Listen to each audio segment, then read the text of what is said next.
Okay, I've got a lot to be happy for. I've finally 48 hours and I feel fantastic after having that virus for 30 days. I could sing, but I won't sing right now, but I feel like I could. But I'm a bit sad as well because, I think during the virus, I was at a point where you couldn't really think about what was going on and the reality of what's going on.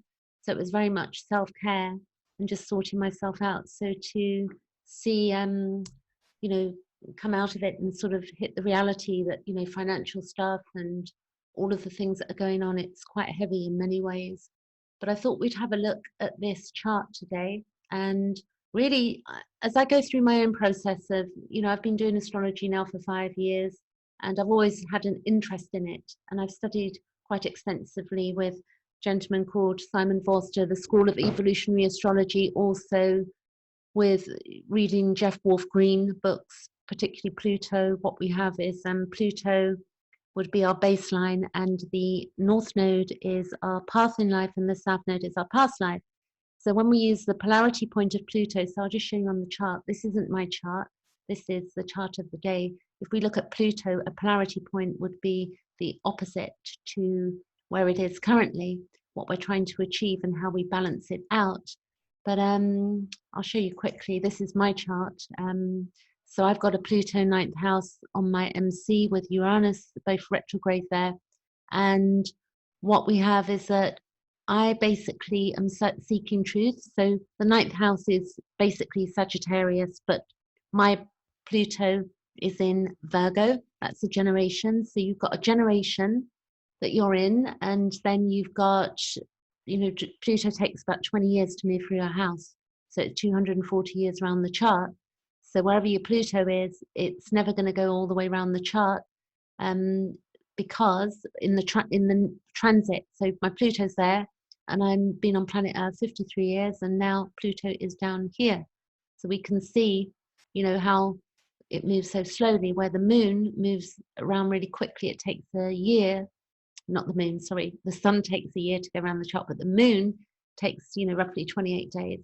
So we can see the moon right now on my chart is conjunct Pluto, and it's conjunct Pluto for all of us. So if we go back to the astrology of today, we can see that the moon is 23 degrees and it's conjunct Pluto. So we've got a bit of a tricky, few days, I think, for all of us being the situation we're in. But even when we've not been in astrology, astrologers have been, going on for hundreds of years. And if we look back to Nostradamus, he predicted things through astrology, and he wrote a book, can't recall the name, but it hasn't been out of print since 1555.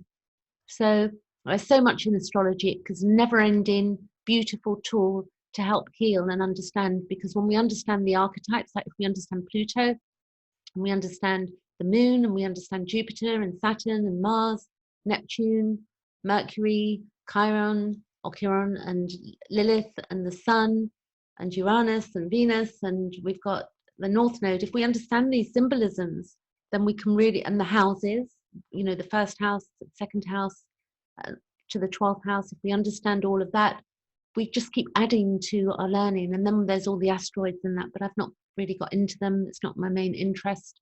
I'm sort of a practical nature and looking at how we can, get ahead quite quickly by looking at Pluto and looking at the North Node and the South Node on our chart. So let's have a little look at today. I've got some brief descriptions which are really going to help you. This is the site, AstroSeek. You can get your own natal birth chart here, birth natal chart online calculator. But what you will need your time of birth, because without your time of birth, you're not going to know your rising sign, and you're not going to know what planets are houses, where the planets fall in your houses, if that makes sense. Depends whether you're familiar with astrology or not. So if we look here on the right, you can see we've got the sun, moon, Mercury, Venus, Mars, Jupiter, Saturn, Uranus, Neptune, Pluto, the node, this path that we're on, and then Lilith and Chiron.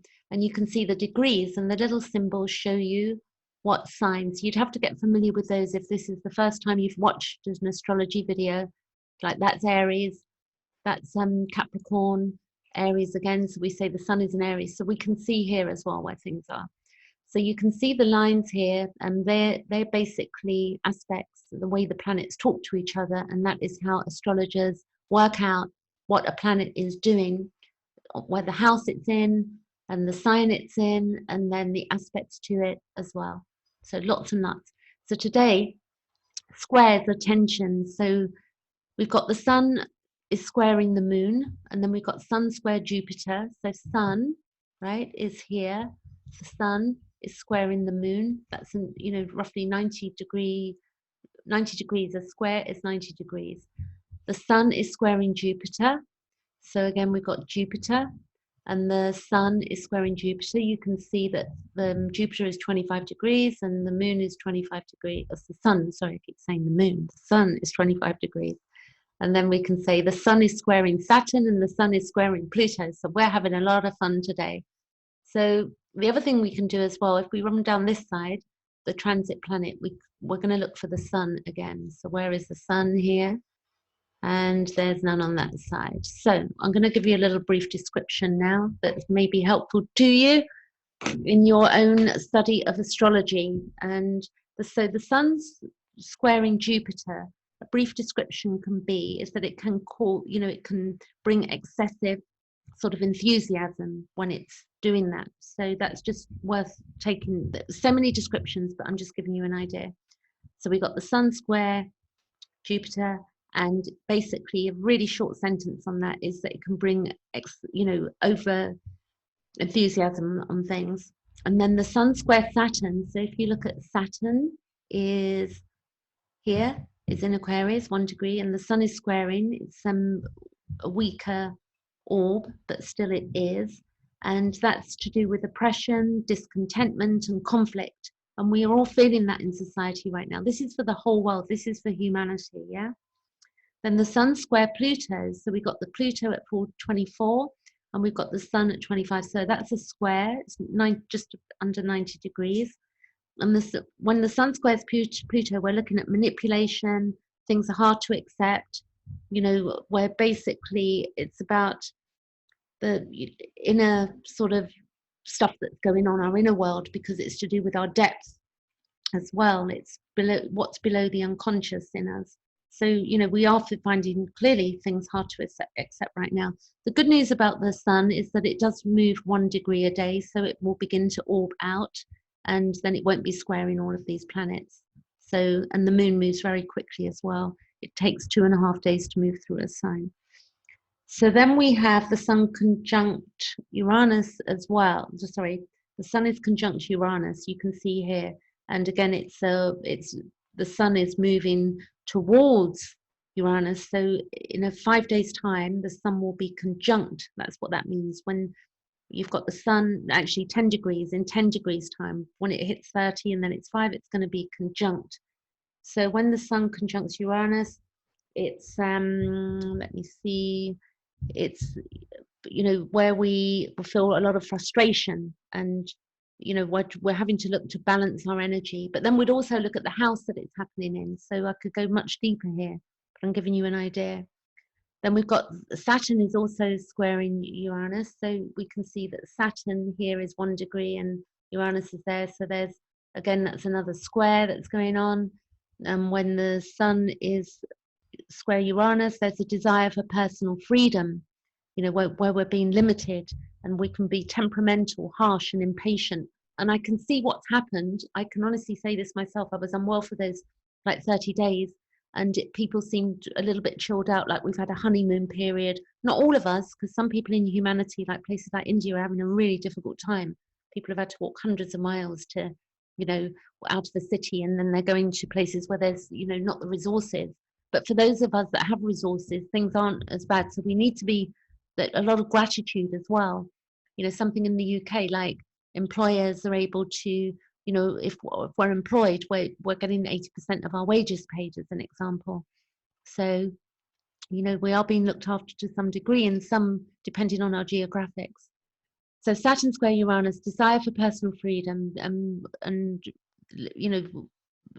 we can also have this restlessness of feeling limited and temperamental and harsh and impatient. And then we got Pluto, Saturn, Jupiter all conjunct. So we can see there that Pluto, Saturn, and Jupiter all conjunct. And that original conjunction, if we go back to the 12th of January, January 12th, we had Pluto Saturn conjunction, which, you know, really showed us that we were going to have a complete and utter breakdown of structure. The last time that Pluto and Saturn were in Capricorn was in 1518, and it was to do with the Reformation. So I suggest you go on, look on the Reformation of 1518 to do with Martin Luther, not Martin Luther King, but Martin Luther, which is very interesting knowledge as well. So we can see how powerful astrology is. It's really showing our feeling place. That's what I've been taught by Simon Vorster, who's taught me a lot of my stuff that I know. You can check him out on YouTube as well. Just put in Simon Vorster, Raising Vibrations. Brilliant stuff there. Brilliant. I've got no words other than brilliant. So there you go. And then what else we got? So we got you know, we've got Mars. Mars is going to square the Sun on May the 6th. So, you know, this is a few weeks away, and that will go on for quite a while as well. I'll jump ahead with the chart so you can see that. And then we've got also Pluto's going to go retrograde shortly in the next, you know, coming up. So then all of these planets are going to go retrograde, and then we're going to have, you know, more to deal with as we go. And there will be on April the 30th, I'm going to show you this. I'm going to jump a week ahead. So if you watch what I'm doing, you'll be able to play yourself with this site. So that's the 21st of April.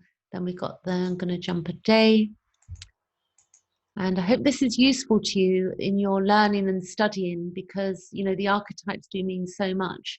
So if we look at the 30th of April, let's see here, one day, 30th of April, and we're going to go by hour back